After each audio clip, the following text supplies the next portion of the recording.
technically what I remember is getting home from the hospital. Everything else I'm getting ready to tell you had to be filled in. Had to have the blanks filled in by Rob and Howie. Austin wasn't in the picture at this point. Yeah, no. Austin just knew Howie. Yep. So we go to Best Buy, and I will tell you the end of the story first. So I wake up the next morning, and I call Howie, asking how long he was going to let me borrow his PlayStation Move, and then I would get it back to him in a few days. Howie proceeds to say, "That's your PlayStation Move."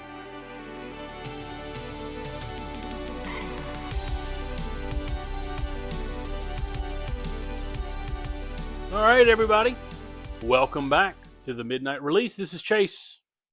And this is Austin. We're here for episode 2. Yep, second episode.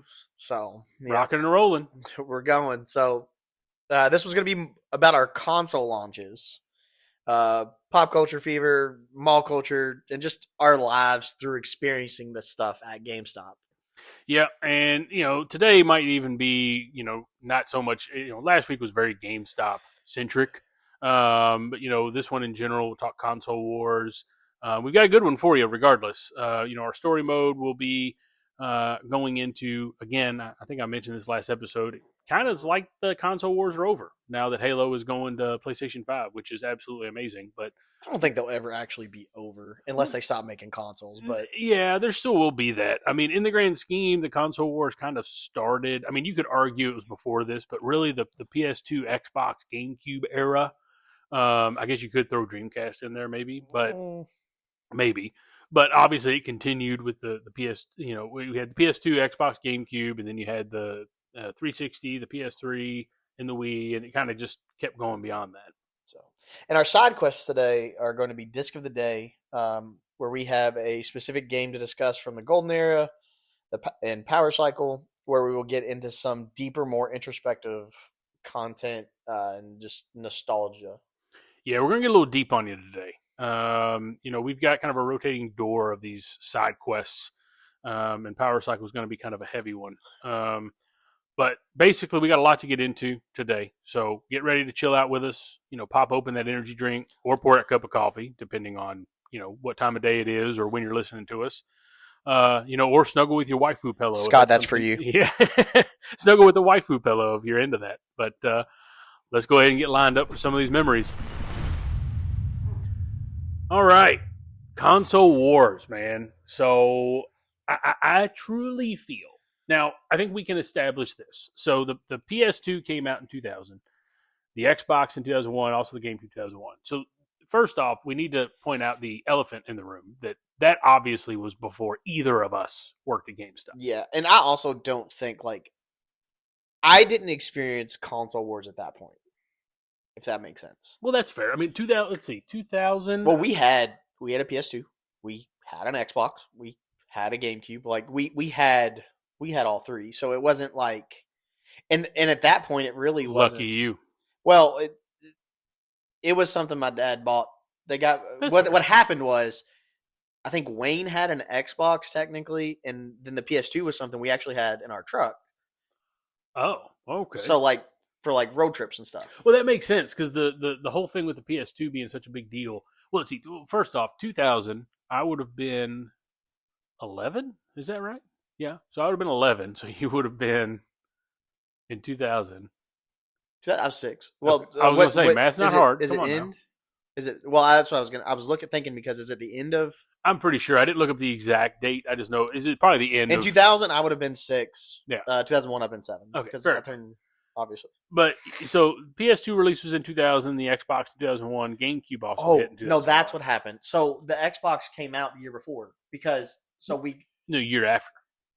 Or not right. So the PS2 came out the year before. Right. Yeah. So PS2 came out the year before. So we had a PS2. They bought a PS2 at launch, and then they bought an Xbox because Wayne wanted it for Halo, I think. Oh, I'm sure it was Halo. Well, and it makes sense when you said the PS2 was in the truck. That makes sense because the reason. Well, they say the reason, and I believe it. That the reason the PS2 is still like the highest grossing console of all time is that it was the most affordable DVD player when it came out. Like, DVDs were just becoming a thing. at that time. But I feel like So that's why we did it, because Wayne and I will never forget it. Dad got TVs put into his truck from Radio Shack. Oh, that's a throwback. From Radio Shack, and he got them to put the PlayStation in, and it was fed to where we could, and we had headphones, so we could watch whatever we wanted to watch back there. And so it was more for DVDs probably than anything we else. would watch it. Well, we would watch movies. Well, we would also play games. So but it had to be a multiplayer game. So we couldn't figure out a multiplayer game. Dad was like, "No, we ain't doing that. Just put a DVD in there. That's what you're doing. We're watching a movie." Well, and see, I never that generation, I never had all three at one time. Like I did eventually. Like as time went on and I became an adult, I did own all three at one time. But see, I was PS2 guy. Like that's what we played the most of. Now until Xbox, like I said, when Xbox released, I don't remember if we got it the year it came out or the year after, but it was always like Wayne would have whatever system Wayne didn't have in his room, I would have the other one in my room. So like if he had the Xbox, I would play the PlayStation, vice versa. Like if there's something I would want to play, we would switch consoles type thing. Well, and that would make sense. And I mean, we talked in the last episode, like I'm obviously the single player guy. You're the multiplayer guy. But I know you said you didn't get Xbox Live till the 360, but like the PS2, like that's also, I mean, the whole reason why people say the console wars is ending per se is PS2 and Xbox was so defined for exclusivity. Like, I mean, Xbox had Halo, Fable at the time. Dude, incredible game. Yeah, and I know we got a new one at some point coming. But like then PS2, like you didn't get like PS2 God of War. God of War, Kingdom Hearts, Final Fantasy did not come on Xbox. You know, Final Fantasy X. What was the first one to release on both? It would have been 13, right? Definitely the 360 era. So it would have been 13. Because 11 was the online one, 12 was on PS2. So 13 was the first. It's Lightning. Yeah. They did they do a 13 too? Yeah, was it Lightning or Lightning Returns that released on both? I can't remember. Well, no, 13 definitely was on 3. Yeah, definitely, yeah. But in general, the original Xbox didn't even really have any JRPGs. Like that was still really specific to PS2. Yes. When we get to the next lifespan of 360 and stuff, do you remember Blue Dragon? Oh, dude.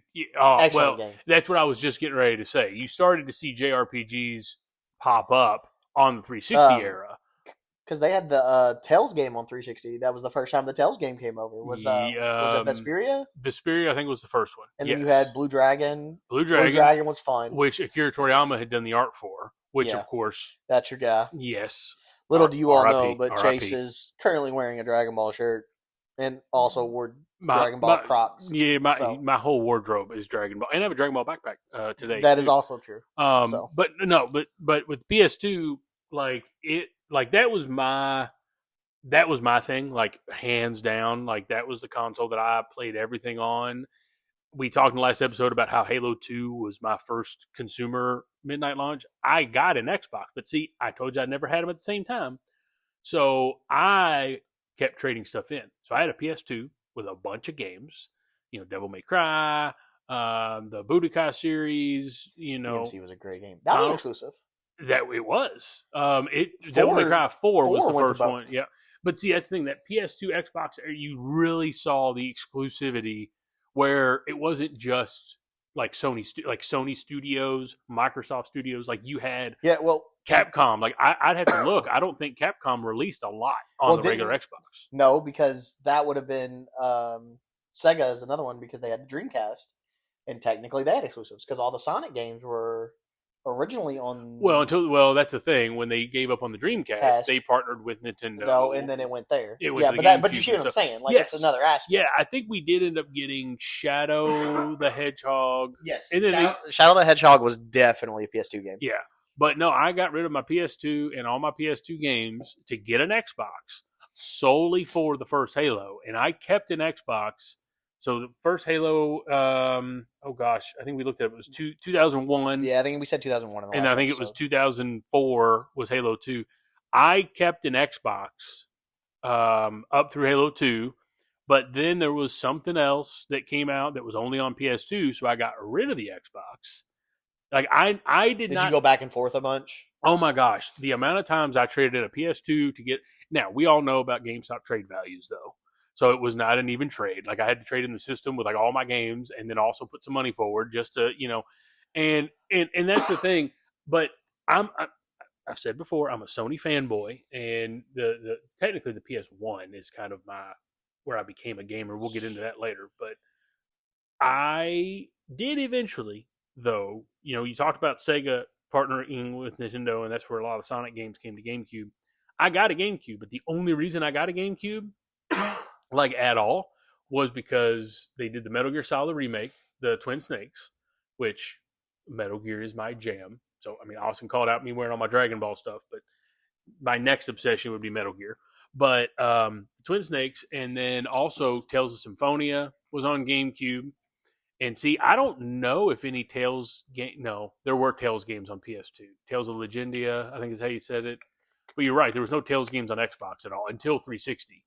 At least not that I played. No. And as you all know, like our buddy Howie that we played, Chase obviously met all of us afterwards. But growing up, I was at Scott's house pretty much every weekend for better part of ages 10 till I could start working. Yeah, for the most part. And he's a huge JRPG guy. Huge. So that's first. I really got. So you had like the Dot Hack series, the Dot series. Dude, those games. He played those really heavy, which was a PS2 exclusive. Those games, dude, were so insanely expensive. But your like PS2 and like your Xbox, like they had games like PS2. Like you had God of War. That was a system seller, is what I like to call it. It's a system seller. Games that you will literally buy the system for. Just to play that game. Yeah, like plain and simple. Well, and I forget. It's so funny you brought up God of War, and that it didn't come to mind for me because in that era I was so. First off, Metal Gear 2 and 3 came on there, but all the JRPGs. I wasn't a huge hack and slash guy, I guess, and that's essentially what the old God of War were. So that when I played single player, then it was games like God of War that was just straightforward fun, like a little bit of puzzle in them. Resident Evil was fun. Well, and what's funny is when God of War came out, like I remember, like I did play and enjoy Devil May Cry very much, and I think Devil May Cry kind of started the hack and slash thing. Now I'm sure someone's going to call me up, like Gaiden. What, Ninja Gaiden? Yeah, wasn't that on 64 technically? The first one? No, it was older than that because it was 8. Oh, it was on NES. It was 8-bit. I wouldn't consider it hack and slash then, but that's a good point because Ninja Gaiden. I don't know if it was Ninja Gaiden Black is what it was called. That's what I'm talking about. But that was on the. I'm pretty sure that was on the original Xbox. Like that's. Like it was because I think it was it had the little yellow sticker that said only on Xbox. Yeah, and it was. That's like one of the original Souls games. Like I remember. Game was hard. Well, when I had an Xbox from Halo, I remember playing it. Now, I love single player games, but I absolutely hate, and I hated this when I was younger. This is not just because I'm old and gray now. I don't like games that are difficult. Like, I do not want to have to struggle. Chase literally will play a single player game and put it on the easiest mode possible just to get through the story. Every single time. You are damn right. I will not, no, I had friends of mine, talk about Dark Souls, Demon Souls, and all this. And I think Ninja Gaiden is kind of the original because I remember getting it because it was an Xbox exclusive. I had an Xbox. I didn't get an hour, if not less, into that game. When I realized how hard it was, I was like, no, I'm good. I don't even think it had a difficulty setting. And yes, I do. Every single game that comes out, the easiest mode, story mode, whatever you want to call it. But I can't do the... Now, I guess maybe that is an old and gray thing because I did very much pursue Halo on Legendary with my friends all the time. That's a different story, though, because it's single... It's not single player, it's multiplayer, so it's... Well, yeah. Well, no, I'm talking about with the campaign though. We're playing on Legendary. Yeah, but you still played multiplayer. Halo because I played with other people. Yeah, I did Halo never. 2 was 2-person. Yeah, because I definitely never tried it by myself. So that's fair. That's a good point. So, just talking about consoles in general though. So like PS2 and Xbox, the original Xbox. Said I played both. We had both. There were games. Shaolin Monks was a game that I remember playing a ton of. Oh my gosh. But it wasn't an exclusive. It wasn't, but I forgot about Shaolin Monks. Fantastic game. I will never forget. Me and Wayne spent 2 hours trying to beat Goro on that. That dude was incredibly hard. But just going on to the next, but I feel like 360 and PS3 was when it really, really, really, really started. No, I agree. And what's interesting about that generation? So 360 got a leg up, which I guess technically, yeah, I never thought about this till just now. So the first wave, PS2 came out a year before Xbox, but the next wave, so your PS3, your 360, and your Wii, the 360 got a leg up because it came out in 2013. No, we already established this. 360 was 2005. I'm looking way ahead on PS4. So PS4 and Xbox One came out like 2 weeks apart. Yeah, the 360. Yeah, the 360 came out in 2005, and then the PS3 and the Wii didn't come out until 2006. So Xbox had a leg up. I would argue in the PS2 generation, Xbox, GameCube, PS2 owned that. No one, I think, would ever argue that. Like, we can appreciate the Halos, we can appreciate the I don't things think on GameCube. exclusivity really hit until 360 and PS. There was exclusives, don't get me wrong, but like no, yeah, when you hit 360, I'm a Sony fanboy, but I will acknowledge the 360 won that era without a doubt. Do you think it was because it came out a year earlier, or just because? I think no, I don't think it was because it came out a year earlier. I think it's because that's when multiplayer really picked up. Like, you had Xbox Live, and you could play online with that PS2.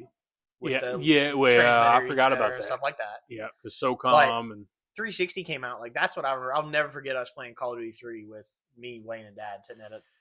Yeah, online. Like, that's. I think the reason why the 360 won that generation, yes, a year early probably helped.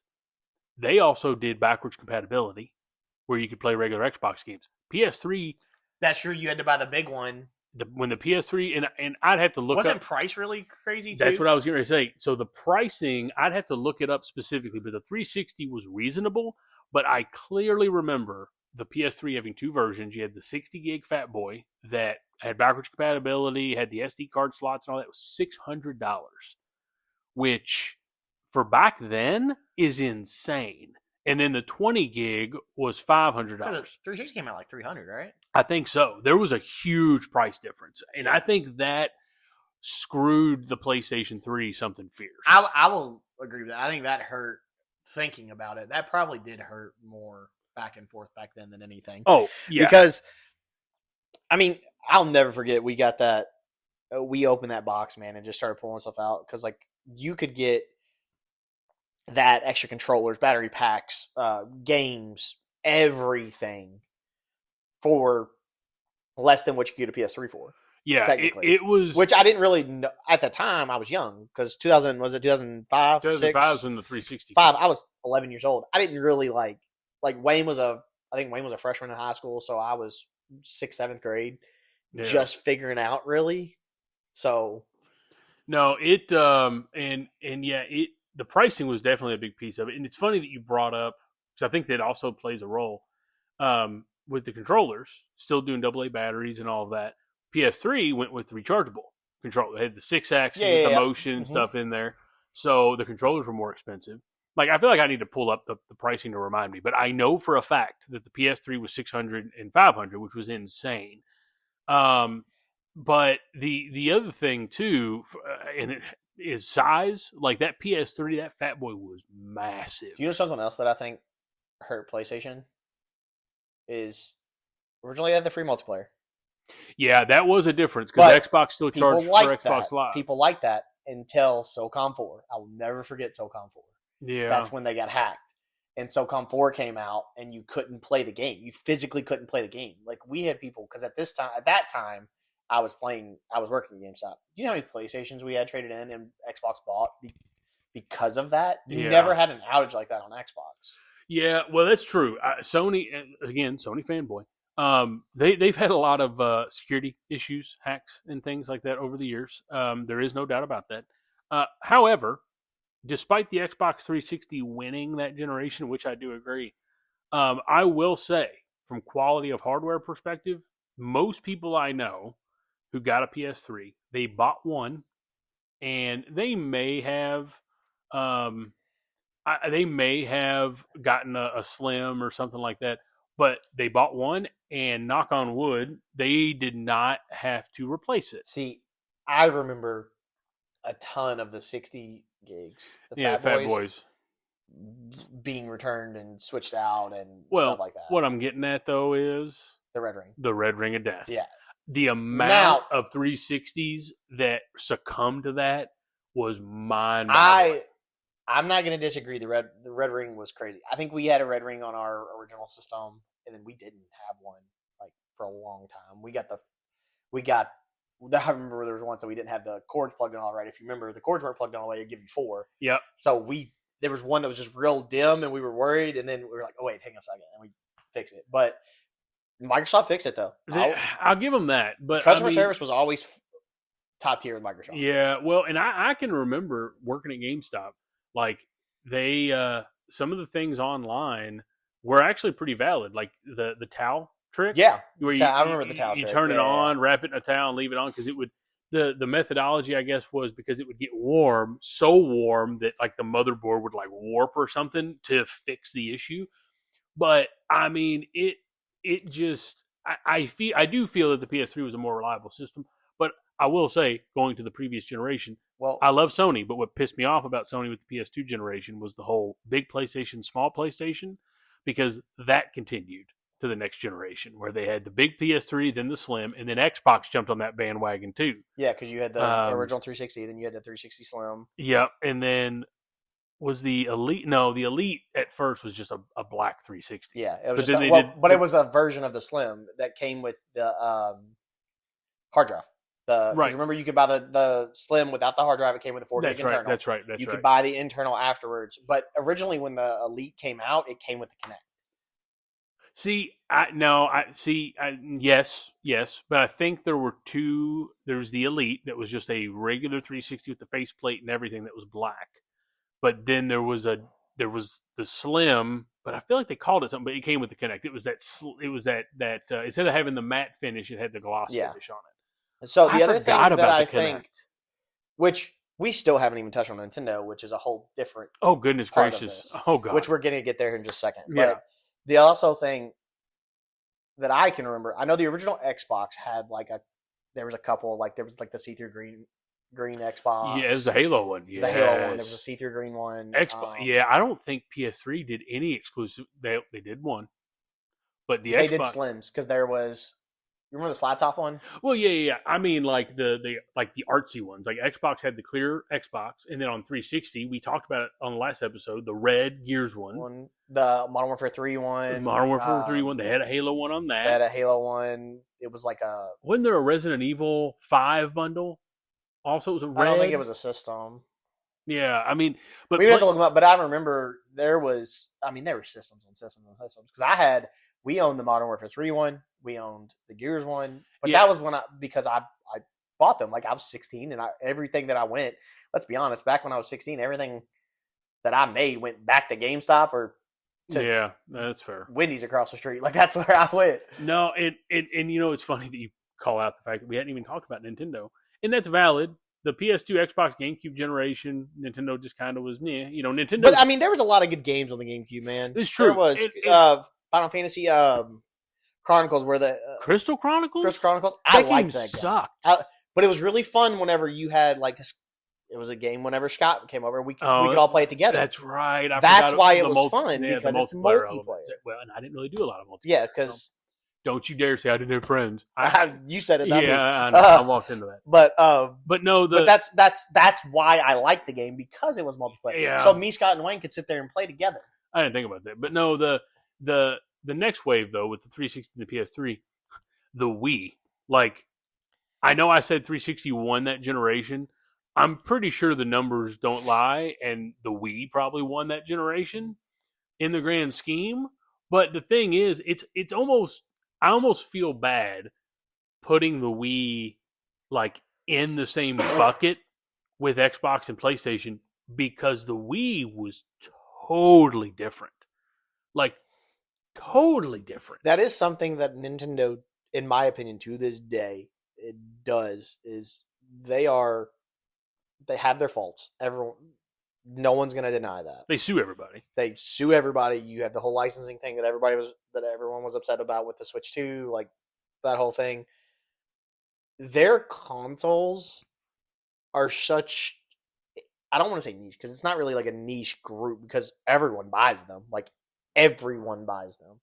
They are the only ones that in my opinion, have games that are played by all age groups. Consistent bangers. Consistent, like, obviously, you know that I don't have a Switch 2 yet. Kind of waiting because I kind of I want a custom one. That's how fair. I've always been with Nintendo systems. Yeah. But yeah, I was surprised when Z8 came out that it wasn't a custom console. That's one of the things that I thought it was going to be a custom console. So, and they will do it because they always do it. My Switch 2, I bought my original Pokemon. Switch. Yeah, I have the Splatoon edition. That's right. Yeah, the Splatoon edition. Well, and the Wii they had like a red Wii. They had a bunch of colors for a while. They had the red Wii. The red Wii was the Mario one. Well, and see with they have a blue one that was a Walmart exclusive. Yeah, see, Nintendo. The thing about Nintendo is they generally revolutionize every time. Like you think about the N64. Literally, the worst system that they've ever done is the Wii U. Yeah, which we'll get. I have written down to talk about, even though it's the one. The Wii U is the one console that I have never owned. I've owned it. And I didn't hate it. My buddy Brian is listening to this and cringing because he loved the Wii U. I didn't hate the Wii U, but there was a lot of things that I think they could have did differently. Well, but the thing about Nintendo, so yeah, I don't put them in the same playing field as Xbox and PS3, especially that. And if you look at the PS4 and Xbox One era with the Switch, it's just different. But they always revolutionize. N64 came out before the PS1. The PS1 came out, I believe it was 96, and I think the 64 came out in 94. But the 64 had a joystick. No one had done a joystick up to that point. Everything was touchpads and all that. So Nintendo first one to do the joystick. Didn't the PS1 eventually, like after that release, make the controllers that had the... Yes. But, so they started with the joystick. Also, and heck, I didn't even factor this into our discussion, but handhelds. There's no one that's no one touches it, but they did the touchscreen with DS. The Nintendo has the best handheld systems there. Oh, without a doubt. The only things like nowadays you have like the Steam Deck, right? It's different, different ballgame now. Thing, but like actual like consoles, like for years. Oh, but no. So they did the touchscreen, and then with the Wii. That was the first time motion controls were a thing. I do not count 6-axis in PS3 because it was absolute trash. Now, it was kind of fun to play that Warhawk game and fly, but it just wasn't very responsive. But anyway, the Wii, not the Wii U, sorry, was the first one to do motion controls. And it was, revolutionary. It was unlike, everybody was playing Wii Bowling. And then we bought it, Wii Bowling, Wii Fit. Now I will say there are games that I don't think need motion controls that got motion controls. Meaning like Zelda Skyward Sword. Like I didn't hate the game on the Wii, but I did not beat it until it came out on the Switch. You remember they re-released it on the Switch? Right. Yes. Yeah. That's when I beat it all the way through because. You remember you had to have the special remote, and there was problems with it, and gosh! I know everybody had Wii problems with the motion bar and stuff like that. Oh yeah, and the thing about the Wii though is it really refined it because of course they came out, they were madly successful, and like you said, they market to everyone, not just. Like, yeah, a Wii may not have your competitive shooters or your very heavy single-player games, but they catered to a demographic that, just loved everything that they were doing. And it was enough that, so this life cycle of the PS3, the 360, and the Wii was the longest. 10 years. Yeah, it was longer than 10 years, wasn't it? I'm pretty sure it was 10. 2000, it was 2000, basically 5 to 13, so not quite 10 years, but it was the longest stretch. And in that time, the Wii was so successful. That's when the Kinect came out because the Kinect was trying to be the Wii without the controllers, and then you had the PlayStation Move come out. Yeah, which we got to tell that story. It's yeah, so I mentioned that story on literally last episode. But so literally, while he was talking a second ago, I had grabbed his phone because we're recording on my phone. I grabbed his phone. I had to remind myself when the PlayStation Move came out, and it was in 2010. So it was during that life cycle. Everyone was trying to get a hold of that of the movement. Yeah, aspect. And that's the thing where I did not have the old. So that came out. It was literally like a month before I started GameStop. So that came out. That was kind of your launch kind of thing. Well, it had already launched. So, then that's what everybody was coming in looking for. We didn't have it. Product wasn't there because the Kinect came out around the same time. But so this generation, PS3, 360, and Wii, I did own all of them at some point in time. But the PlayStation Move, like I'm not going to get into some of the other funny Wii stories and things, but the PlayStation Move, this story is great. I wanted the Move really bad, but I couldn't afford it. It was very expensive. I was having some health issues at the time and, never ever go to the doctor. Told you a story in the last episode about me having a collapsed lung. But similar situation, I had a health issue and I had to have some kind of scope thing done. Endoscopy, where they put a camera down your throat, not the one where they go the other way. That's a colonoscopy. Yeah. So not that one. I ain't old enough for that. But not yet. I still got, I think 40 is 40 when you have to start those. I don't know. Or is that the prostate thing? Either way, I'm not looking forward to either one. I don't want exit only. No. So I had to have this endoscopy done. They had to put me under. Now, here's the funny thing. Just to tell you about how addicted I was to work at the time. So at GameStop, we had to do title on hands, which were counts where you scanned cases on the wall to ensure they were displayed, TOH. And then we had category counts where you had to do actual inventory counts. Did them every morning for systems. Yep. That's where I learned how to use the number pad very quickly and successfully. When I was coming out of the anesthesia, I was having a dream that I was at work doing category counts, and they said that I was typing on the side of my bed. A fun fact, to this day, if I have a number pad, I promise you I will never look down and be able to hit everything that I want 100%, 100%. I still remember some of the categories from back then. 930 was used PlayStation. 950. It was used PS3. Yeah, 930? Yeah. Yeah, 950 was used Xbox 360. I think it was 952. I think it got to 952 because it was 952 when I got there. But anyway, rabbit hole. A bird. Yeah, goodness gracious. Oh, man. But no, so I come out of the anesthesia. And they basically say, don't make any important decisions. That's 2010. So I was, I was criticizing you for math, but now I'm sitting here thinking, 21, I think, 2021. So they say you don't make any important decisions or anything like that. So I go back home. Well, I get a phone call from Howie and our friend Rob wanting to hang out. And they said they'd come pick me up because I couldn't drive because I had been under anesthesia. I was like, yeah, it's cool. Sounds good. We go to Best Buy. Now, here's the important part about this story. Technically, what I remember is getting home from the hospital. Everything else I'm getting ready to tell you had to be filled in. Had the blanks filled in by Rob and Howie. Austin wasn't in the picture at this point. Yeah, no. Austin just knew Howie. Yep. So we go to Best Buy, and I will tell you the end of the story first. So I wake up the next morning, and I call Howie, asking how long he was going to let me borrow his PlayStation Move. And then I would get it back to him in a few days. Howie proceeds to say, that's your PlayStation Move. So, apparently, what happened was they picked me up. We went to Best Buy. I decided, go ahead. Now, before we get into this, Rob is one of the most persuasive people. Yes. That I know. And he will try to get you to do all kinds of stuff. He's all about you spending your own money. Yeah, he loves making you spend your money. Yes. He enjoys it. He was a really good salesman. Yes, he was. Basically, we're at Best Buy looking around. They got the PlayStation Move bundle that came with a couple collections. It was like the equivalent of Wii Sports, and it had a cool shooting game and stuff. Anyway, I end up buying that. I end up buying, I think, 3 extra controllers. As well as the little joystick controllers. Literally spent, and then every movie game because it was expensive at the time too.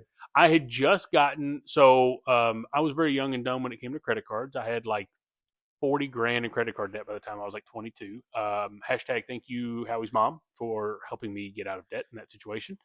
But anyway, so yeah, I spent like $1,200. I knew it was a lot. Oh, it was insane. Just I opened up a Best Buy credit card. I didn't have one before, and all that. And yeah, Rob literally very happily took credit for talking me into making that purchase. It was. When I first heard that story, I thought it was absolutely hilarious because I believe they told me that story that first night that I met you when you were in that green tracksuit helping out the tracksuit. Oh my god, helping out Rob. Because remember, I came in at 6, and we went to Applebee's that night because Rob had to take me home because I couldn't drive. Ooh, 2 for $25. Yeah. Yes, we spent way too much time money at Applebee's. We went to Applebee's way too much. Dude, Applebee's was right next to that store, and yeah, 2 for $25 was legit. We'd get the mozzarella sticks and the boneless honey barbecue every wings. single time. We all got the same exact thing. Yeah. We never changed. No, creatures of habit. But no, the thing though about that with the Move and the Kinect, none of those stuck at all. And except for the Wii. Yeah, like the Wii was just, and I mean, it was the cat's meow. And we've got some stories about Wii launches and stuff that are just absolutely insane. But, one thing that I think that has to be called out, though, about that generation, the amount of IPs that we got. In that era. Not just exclusives. Like, yes, we got The Last of Us. Yes, we got Uncharted. Yes, Infamous. Halo. Yeah, I forgot about Infamous. Yes, of course, Halo continued to expand. Mass Effect on Mass Xbox. Effect was fantastic. Oh my gosh. Mass Effect was Dragon Age. But ones that did hit multiple consoles. Assassin's Creed started in this era. Was Kingdom Hearts lost exclusivity on PS4, Xbox 3, or I don't think Kingdom Hearts. When did Kingdom Hearts 3 come out on both? It came out on both because I did not play it on PlayStation. Then it had to be the Xbox One era. It had to be. Yeah, it was PS4, Xbox One. Yeah, it had to be. But no, Assassin's Creed, Bioshock, Call of Duty, as we know it now, was that generation. Yeah. Call of Duty 4 really kicked off. That is what... That's when the pissing match between Halo and COD started. And Halo you either played COD or you... Because that was it. You played COD or Halo. Mm-hmm. And Wayne was really, really, really good at COD 4. Like, Wayne was insane at COD 4. And then he kind of stopped playing COD as much and started playing Halo with his buddies at school. Oh, yeah. And then we all got... But I got pretty good at Modern Warfare 2. Well, and that's the thing. That era... I mean, and of course, we went into PS4, Xbox One. But see, really, I think Nintendo kind of bowed out because the PS4... the PS4 came out in 2013 and the Xbox One in 2013, and then the Wii U hit in 2012, but we established that the Wii U was just a total bust. The Switch took off again, though. Yeah, the Switch jumped in on 2017, I think is when it came out. Yeah, which was... where I think the Wii U may have been the shortest lifespan of a console. If we was to go get all the numbers, I bet you, because most of your consoles average of 7 years. Yeah, 7 to 10. The Wii U was 5. If you look at the numbers, Wii U was 2012, I think, and then 2017 the Switch came out. Yeah, so which again, talking about revolutionizing, I think they dipped their feet in with the Wii U, with the controller being the screen and all that, but the whole portable to, and that's where I think Nintendo, like that's why I think the war per se is really between Sony and Microsoft more than anything. And I really do truly feel that now I know Sony's not releasing stuff on Xbox yet, but they are releasing their games on PC. Yes, it's delayed, but it's still coming. They come to PC. Microsoft now has flipped over Forza. They've flipped over Flight Simulator. Now Halo. I mean, I think. Well, I think it's good though, because I think if you think about it, yes. The consoles made a ton of money during the console wars when they were going back and forth, and they were, I have this exclusive, you have this, I have this, so on and so forth. But if those games, could you imagine if Halo would have came out on everything back then? Oh, like that's what made COD so much more popular, because it was on everything. Yeah, and crossplay wasn't a thing back then. No, crossplay Like, didn't at become all. a thing And really until I feel there's like, still games that don't even have I crossplay. know, and I feel like Fortnite was the driving force behind crossplay. And I love Sony, but they were the one holding out on crossplay for a lot of Well, stuff. there's a lot of games that are crossplay from Xbox PC, but you can't do anything on PlayStation. I know. We've had that conversation And- before because what we were trying to play something and we couldn't. Yeah, Or no, it was, me and my buddy, he hadn't had a PC yet. I was going to buy GTA, that's and what we it were going to was. crossplay 'Cause, GTA. yeah, GTA is not Yeah. crossplay. GTA Which is I not hope crossplay. I hope 6 will be, but I doubt it will be. So, but I think overall, like when we talk about console wars in general, we talk about, you take. Everyone usually just argues Xbox and PlayStation, or Microsoft and PlayStation. They don't argue Nintendo, but I think it's because whether you played Xbox or you played PlayStation, you're still going to play Nintendo. Exactly. Like, that's the thing. Like, I think the reason why the argument is between those two is because everyone I knew, at least, they may have had one or the other, but they all had a Wii. That's what I'm getting at. Like, I didn't have a PS3 for the longest time, but we had Wiis. We had a Wii. And even with the PS4 and Xbox, I mean, everyone got it. May not have done the Wii U at all, but everyone's got a Switch. So it's like they don't even need to. And frankly, the idea of the console wars being over is very satisfying. Like, I think it's outstanding that Halo's coming to PlayStation. I am all for and wish, and I doubt they will. I would love it if Sony would release an Uncharted collection, The Last of Us, etc. To put on it on Xbox. everything, or even just release it. Oh, that would be nuts. I mean, well, yeah. the only system that'll never go truly like where you Nintendo. is Nintendo, because like you're never gonna play a Mario game on anything that's not Nintendo. They're you're never IPs, gonna play a Donkey Kong that's Zelda. You get what I'm going. Yeah, it like Nintendo, like the Switch, for all intents and purposes, is a handheld, and you already said it. No one touches Nintendo on handheld. Yes, the Switch is a console, but it's a handheld. No one touches it. And I will say the Switch 2 is amazing. I love mine. The only thing that bothered me between Switch 2 and Switch 1 is they kind of made a comment where it was something along the lines of, and it kind of made it feel like, well, if you knew the game wasn't going to run right on the Switch 1, why? No, agreed. Yeah. Why release it? Like, if you already knew you were making the Switch 2, just hold it off for the Switch 2. Make it how it's supposed to be. Yeah. Which I still played all those games. I have countless hours in Pokemon. Like, I mean, if you was to take every Pokemon game and put how much time I have thousands of hours. Dude, like, it's not even. You and me both. I mean, but I will say I don't consider the like Switch 2 is not next gen. Like, it's the same thing as the PS5 going to Slim or Xbox going to Slim or whatever, which again, I hate that whole thing. But I mean, who knows what the next generation is going to look like? But I mean, I will say there's something fun though about that era of the console wars. Well, it's to a degree. Well, and that's the thing now. Like, I have fun fact. Now we talked very heavily last episode about how I don't play single player games. I will now. I guess because I'm a dad, that's what I have time to play more than anything. So I'll sit here and. The PlayStation Portal is fantastic, but it's still not as good as the Switch. But no, not at all. It's perfect for me to play my single player game. So I will say, is, I will say, handheld wise, I would love for Sony to bring a new Vita out because that's the thing too. When we talk about, I love the PSP. I didn't really play much of the Vita. I played Scott's when we would stay up there, but I didn't really like. Yeah. Well, and I never had a Vita when it came out. Now I did have to buy Howie a Vita. No, I am not telling that story on here. That's not happening. I never had a Vita. Maybe one day. But yeah, maybe. I got to get some like approvals before I tell that story.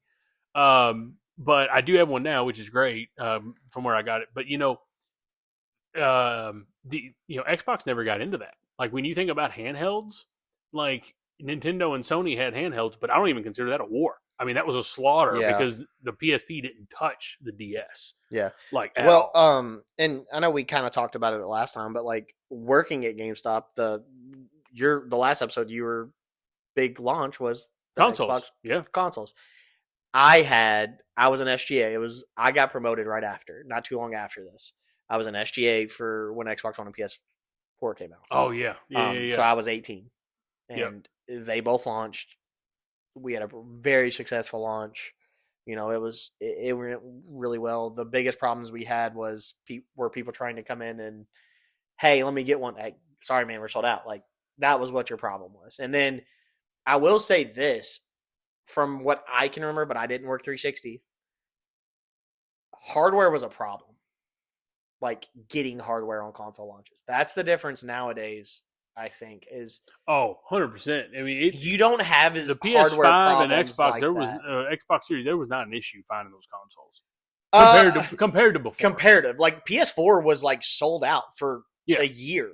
Well, that's the thing. PS5 and Series X, Series S, they were. I mean, you may have had a couple months, but they were able to be. You could find them, like even with the Switch 2. Like, you can still go now. Like, there's people finding Switch 2s all over the place. Oh, like, you know what I mean? Like, that's just what. Yeah, that's an aspect. So, like, but like I remember when the PS4 and Xbox One came out, like, you couldn't do anything. And if you remember, the Xbox One had just as many or had some problems on launch too. It wasn't major. Well, what I remember, I wasn't working at GameStop when those came out, but the thing with the PS4 and the Xbox One, that's really when the online, like the mandatory nature of online, started to become a thing.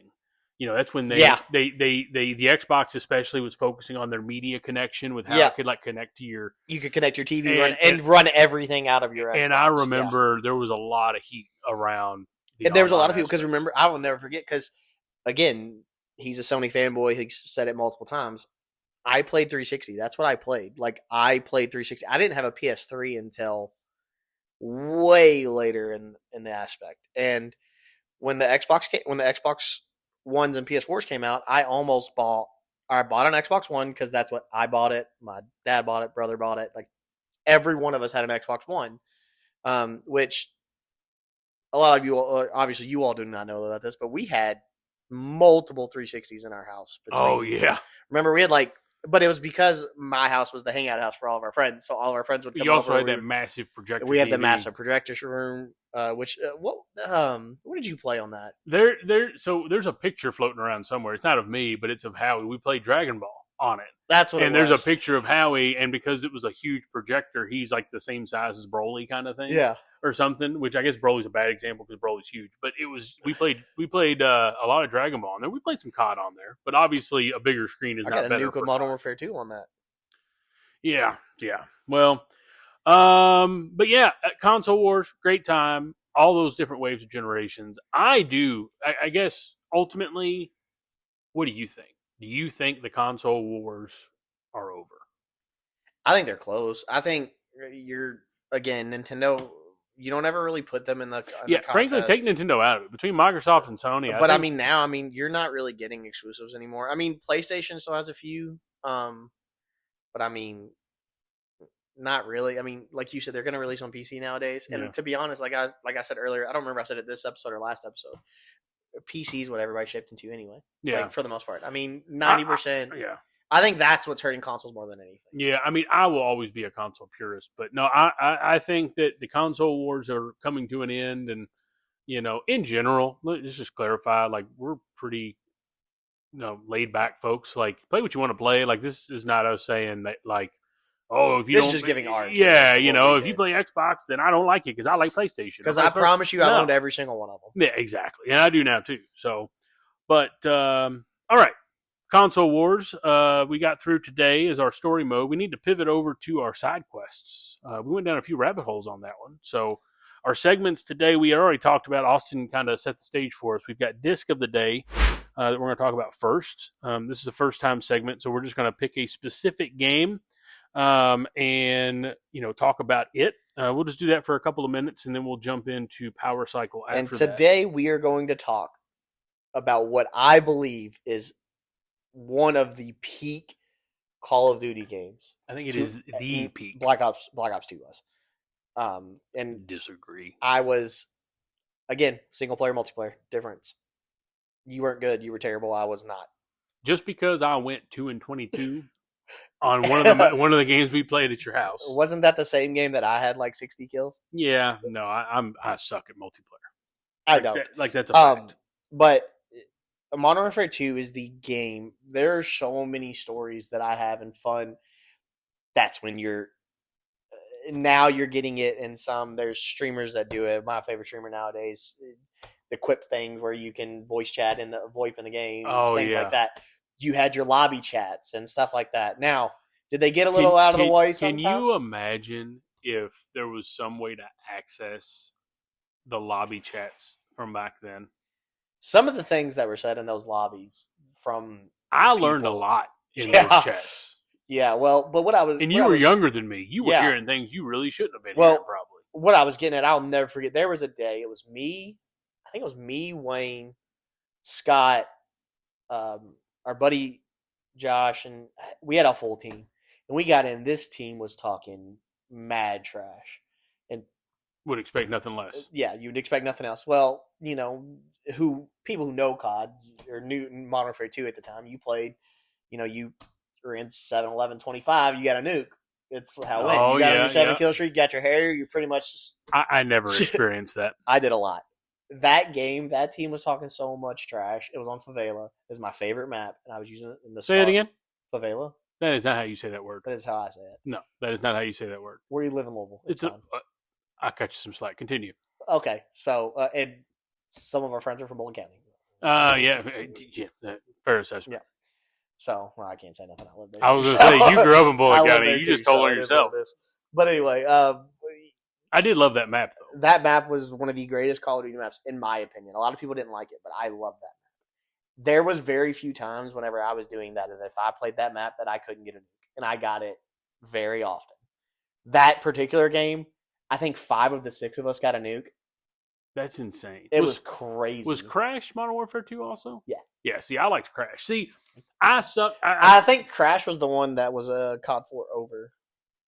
Oh, from Call of Duty 4? Because that's the thing. Modern Warfare 2, yes, it is I say most iconic.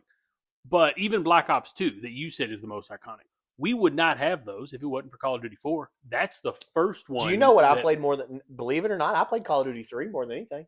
Well, I remember you said that. Not more than anything, but I'm saying, like, when we first got our 360, what 3 was a launch title, and you could split screen it. So that's true. Me, Dad, and Wayne could all play it together. You know what? I will say this: the idea of couch co-op or even couch multiplayer, I feel like it's making a comeback because I mean that's one of the things that and that's what the Switch, which we spoke about earlier, does well on. So. Well, and that's the thing with Modern Warfare 2, obviously the multiplayer was iconic and everything else. Now, me being a single player guy, COD campaigns are something just fascinating to me. And oh my gosh, Modern Warfare 2, no Russian. If you know, you know. If you don't know, I'm not going to tell you. Just Google it. But when that game came out, they had very good campaign missions. Oh my No Russian was wild. The one when you're playing as Captain Price was insane. Yes. That was COD 4, though, I think. You talking about the sniping mission? Yeah. Yes, was that COD 4? That was COD 4. Yeah, it was COD 4. No, but no Russian. I will never forget. We got like an email from corporate that was a statement from Activision about how important it was to talk through the ESRB rating with parents when their kids were getting it and da-da-da-da. We were like, what in the world? We didn't know until we got home and played it. And literally, when you first booted the game up, it's like, hey, there's this mission. It won't impact your achievements or anything if you choose not to play it. But I'll never forget booting that up. And, oh my gosh. And again, if you know, you know. If you don't know, Google it and just record yourself reacting and send it to us because I'm just curious. Or record your girlfriends or wives watching it and they can see how traumatic of a childhood we had with some of the games that we played. Yeah. So, but with an FPS though, COD 4 set the stage. There's no doubt. But I think we can all agree that, you know, if we go way, way back, which, when were you born? I played it. When were you born? When were you born? I was 3. So 90, you were born 94? Yeah. Okay. So yeah, you were 3, but GoldenEye. I probably played that. I think when did the PS2 come out? The PS2 wasn't until 2001, I think. So I probably played GoldenEye in like late 90s, early 2000s because we didn't get, pretty sure we got PS2 like right at launch, but we played, when we would go to my grandparents' house, we always had a 64 of it. Well, I think that we have to acknowledge that GoldenEye set the stage eventually for Halo, who eventually set the stage for COD 4. GoldenEye was the first FPS that did, like, that really, like, that and, GoldenEye's the first, like, multiplayer. Oh, yeah. Yeah. And, I mean, honorable mentions of FPSs. Of Turok. course, they're Turok, Prey, Rainbow Six, Titanfall, but Modern Warfare 2 specifically, being our disc of the day, is like the GOAT. Like single player wise, multiplayer wise, like it is. I know you said Black Ops 2, but No, those two, like Modern Warfare 2 and Black Ops 2, are yeah, the two that I played the but most. But again, obviously, this is our opinion. But I mean, because there's a lot of people that think Halo is what did everything, and Halo was better than all of those games. yeah. But I personally I played Modern Warfare 2. That's what I enjoyed. Yeah. But yeah, so that's our disc of the day. Now we're going to jump into Power Cycle, which is, generally going to be not necessarily a heavy topic per se, because we've had a lot to talk about with the console wars. We talked through our disc of the day, but in general, Power Cycle is kind of a deeper, more introspective segment, where we kind of, power down, if you will, the humor and kind of open up about real life experiences, lessons, reflections, different things like that.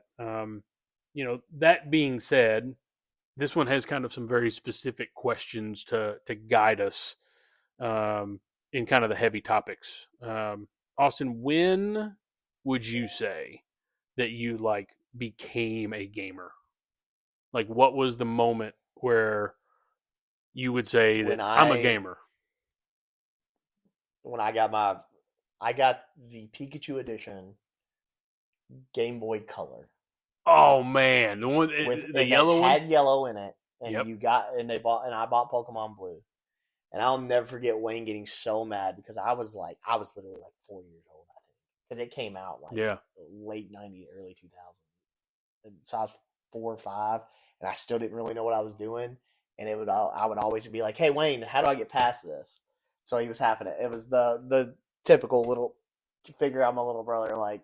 Go away here, do this, go away somewhere. Oh man. But I loved those games. I played so many. I'm pretty sure I still have my Blue somewhere, and it's so old now that the sticker on the front that was Blastoise, it's ripped in half. Like you can only see like half of Blastoise. I just what the game is because it's blue. It's blue. Yeah, that's fair. So that's fair.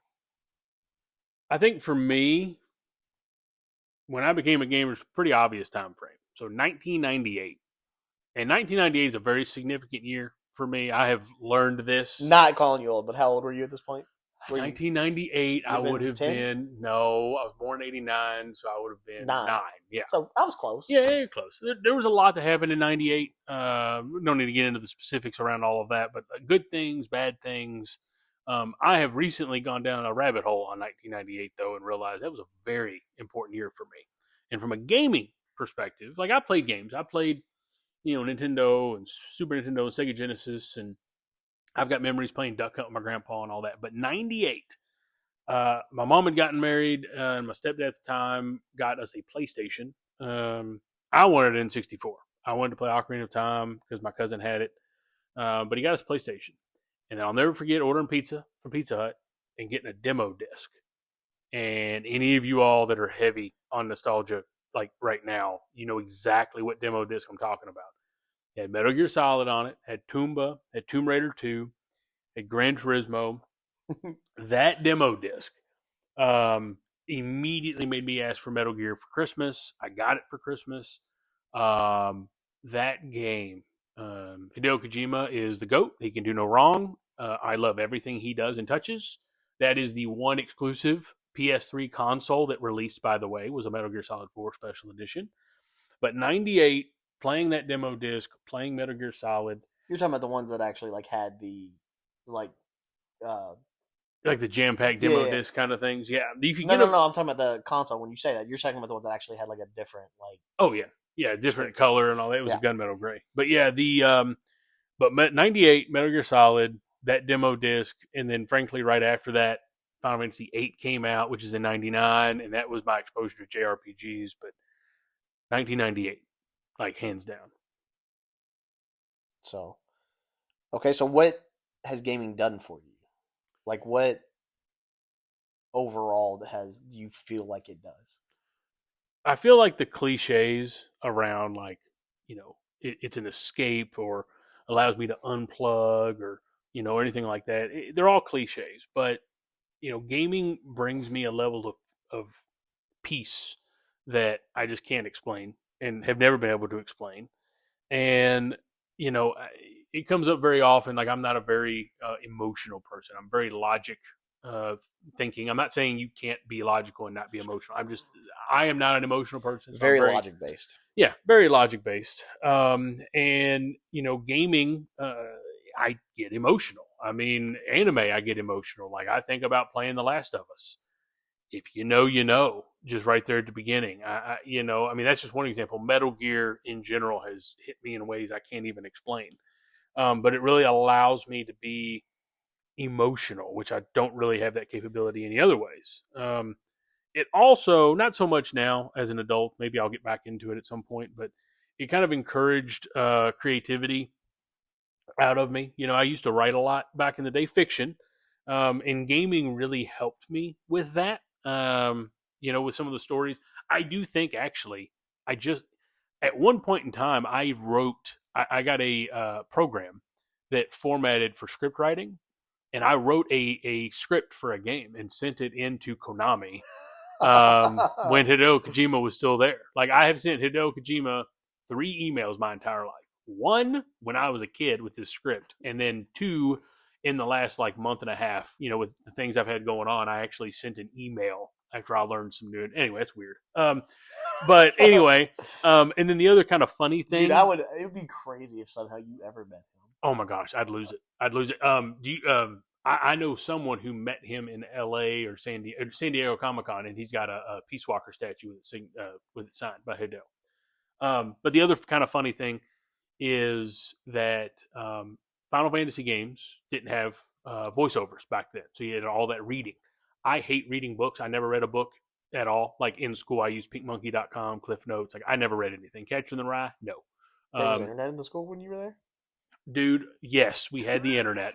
But no, my aunt would offer to pay me if I learned words and knew how to spell them, how to pronounce them, and then use them in a sentence. And I would pick words that I didn't know what they were in Final Fantasy or like Metal Gear and things like that. And that's what I would tell them. Like, hey, these are the words that I don't know. So I would go and look them up in the dictionary and then learn the word, learn how to pronounce it, pronunciation, use it in a sentence, and then she'd pay me for it. So in gaming did that for me. You're giving me a look. I feel like there's some kind of judgment coming this way. You have a master's degree. I do. I forget about that sometimes, but I do have a master's degree. I hate reading, but you have a master's degree. I do hate reading. Like I really, really do hate reading. Like more than anything in the world. All right. So what has gaming done for you? I mean, the thing I think about it now, and like overall, like that's where most of my friends, like that I talk to today, I've met. Like there's I think one person who's one of my best friends that I can say Jacob doesn't. I didn't meet him through gaming. I met him through. Now, I didn't meet him through gaming, but then we started playing games together, and now it's spiraled in that I would do anything for him, just like he'll do anything for me. Just like we do anything for each other. Yeah, it's just how it is. But we, I mean, there was when I was in high school, I had a guy. His name was Joey. He lived in Minnesota. Mm-hmm. I met him just playing. Believe it or not, his name I will never forget. I believe it was Spartan 2042 was his name on Xbox. That's funny. Yeah, met him playing Halo, and we played. I was Blue Santa 117. Blue Santa from Red vs. Blue 117 Master Chief. Yeah, but I mean, dude, we played. We went from that and just kept going. Like we played so many games after that. Like it was incredible. Like him, this guy named Ryan that I met who lived in North Carolina, and through Ryan I met. There was Thad that he ended up being. I think he's a captain in the Air Force now. Like he's. Like I used to be friends with all these people on Facebook, and I don't know. I haven't tried to talk to them in a while, but like. And then now, like, if I looked at Discord now, all of my current friends are probably in a Discord playing Mega Bonk or.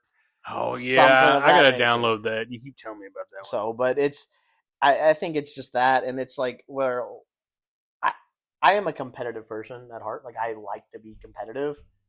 Yeah, Games do that. Games do that. Like you can. There's very rarely like if I play a game and it has multiplayer, I very rarely will play the game if it doesn't have a ranked setting of some sort. Oh yeah, no, and I love giving you all kinds of shit whenever you lose because you are so competitive. You get so bad. Yeah, that's a problem. It is what it is. So, so what other mediums, and we'll zip through these next two questions pretty quick, but what other mediums get you nostalgic? We've talked a lot about games and we've dropped some other hints, but what are some other mediums that get you in your feels? dude, anime. That's probably the main one. I mean, I watch like a lot of people do nowadays. I mean, I've watched it for years, but there's quite a few animes that I know y'all keep telling me about Kaiju that I need Kaiju's to watch. fantastic. Solo Leveling, Demon Slayer. I mean, That movie was amazing. The movie was insane. It was heavy. It was good. But even like going back, like I mean, I watched Dragon Ball, like the original Dragon Ball. Yeah. Like, and I'll never forget waking up and or coming home from school and watching Pokemon, which we'll get into. And that's next week. Yeah. Yeah, we'll get into in the next episode. But like, it's kind of like just stuff that is my biggest thing. And then nowadays, it's hanging out with the family, kids. Oh yeah, that'll do it. That'll do it. No, anime is still to this day. She knows that there's like when Kaiju came out this last season, she knew it Saturday when I got up. The first thing I was going to do was Kaiju straight up. Walk to my basement. I'm going to watch Kaiju. No, make sure you keep the kids up because Kaiju's kind of gruesome. Yeah, I need to watch it at some point, but I'm going to second what you said about that. Anime is another one for me. I told you about how 1998 is very significant. That's also the year I was exposed to Dragon Ball. It's also when it started airing in the U.S. Now, I started with Z, but I didn't go back to Dragon Ball. But I will also say that I am, aside from anime, I'm also a sucker for like 90s and 2000s music.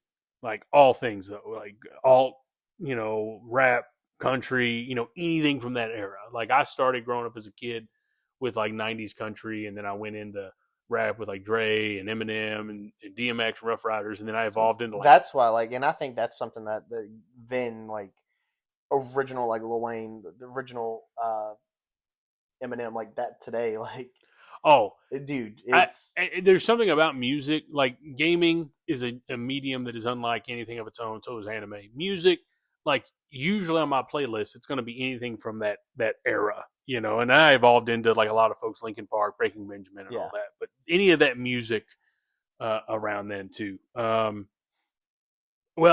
there's no way we can't have a segment that's supposed to be very important and kind of about life impacts without asking a very just key question, and we'll keep it quick. But what is your favorite game of all time and your favorite anime of all time? My favorite anime is probably, I got the pretty standard answer, and it's because it's the one I started with was Naruto. That's what I figured. Yeah, it's not even close. It's like, well, let me rephrase it. Not even close is a long shot because like now, like Solo Leveling is absolutely 100% fantastic. Like there's, and just for folks to know, that show is called Naruto, not Naruto. Yes. Working at GameStop, you know how many people would come in? Hey, my kid asked for Naruto. Yeah. Naruto. Yeah. So, and I will never forget, just quick snippet of that. That's why I got, when Shinobi Striker came out, my store had so many pre-orders on that game because it was the first time you get to like be a ninja and like do stuff. So, but Naruto's definitely my favorite, probably my favorite anime. Game-wise, you would have to go. I mean, right now it'd have to be Smite. I mean, I've been playing the game for 10 years. Again, competitive game. It doesn't even have a single player game. Yeah, I would say it's only multiplayer. If I had to pick a single player game, it would be the Pokemon games, but it's also because I play Pokemon competitively and ranked and stuff like that. That's a good point. But console wise, the Ghost games, Tsushima, Yote. I'm so glad that you have played those. Yeah, those games are absolutely incredible. So, what about you? Well, for me, it's pretty cut and dry. Metal Gear Solid. Metal Gear Solid is my favorite game of all time. The series as a whole. Metal Gear Solid 4 is my favorite of the series, which is a pretty unpopular take because people hate the fact that it was like 14 hours of cutscenes. But it's amazing. And if I remember correctly, you were hanging out. We were up at Howie's, and wasn't Howie playing? You were playing. We were all playing. On the big screen. Tyler was in the game room. Yeah, we were all playing through the same game. And game. Scott was in his room. And I was going back and forth because I came up late because I worked that night or something. Yeah, no, but it Metal Gear Solid, without a doubt, you hear that all the time. If you could erase one form of media from your brain to experience it again, it would be Metal Gear Solid 4. Anime, we've already talked about it. I've already made comments about your Dragon Ball. Oh, yeah. No, it's Dragon Ball Z. But I got to be specific, though, and say that it is the one that I watched. So, like you said, Naruto, because you grew up with it. Dragon Ball Z, I grew up with. But it has to be the Dragon Ball Z with the Bruce Faulconer music. Like, that is the only way I can watch Dragon Ball Z and feel what I'm looking to feel. If I watch it with the Japanese music, it does not hit me the same. I got to watch it with the Faulconer tracks. And then I feel obligated to mention Cozy Games because I started with Harvest Moon back in the day, and now I have probably 2,000 hours on Stardew Valley. So I'm a sucker for Cozy Games, but favorite game of all time still Metal Gear, without a doubt. So, well, I think that brings us to our save point, right? Yes, save point, wrap up. Today was a long one. Talked about a lot with console wars, and we had our segments, got into a couple personal topics, also talked about Modern Warfare 2 and No Russian. Again, Google it or have someone else Google it. Love to see your reactions to that. But got through story mode and wrapped kind of all those items up. We had the nostalgic rabbit hole on FPSs, and was able to go into kind of some other golden age items of the era, talk about some anime and some different topics like that as well. Well, I was just going to say, I just want to, again, say thanks for listening. And other than that, what's next? What do we got next week? So I think I'm looking at my notes here. Okay, so next week, what we've got going on next week is going to be actually Saturday Morning Saved Us. That's what I was trying to find the title over here. And you must be talking about the ones before I started working. Oh, well, yeah. So that's a good point because I think both of us usually worked on Saturdays. So we're really going back in the archives on our nostalgia here because I normally would work on Saturdays myself. So we're going to be going a few years or decades further back in talking about that. We'll still probably end up talking about some of the newer ones, but... Oh, yeah, inevitably. It's just a natural turn of events. But... like last time, appreciate everybody hanging out, listening. Until next time, just remember to like, follow, subscribe. Hey, I got follow right this time. Yeah. Unlike last time, I said fellow. Like, follow, and subscribe. Reach out to us in the comments or on other platforms. Or, again, the email address is themidnightreleasepod@gmail.com. Last week, we had asked you about kind of your favorite games. This one, since we did talk about Call of Duty, we want to know specifically about what Call of Duty was your first exposure to the franchise and how it impacted your view on the modern FPS. It sounded like, Modern Warfare 2 we know is iconic, but 4 really started it off. But then I talked about how important GoldenEye was. So, but we really want to focus on Call of Duty specifically. Black Ops 2 was for Austin, Modern Warfare 2 for me. But let's hear from you on your views around that. And anything else we got? That's it, man. See y'all next week. Yep, we'll see you next week. And guess what? You got to remember that some memories are worth lining up for. I'm telling you, I'm going to do it every time. Thank y'all. We'll see you.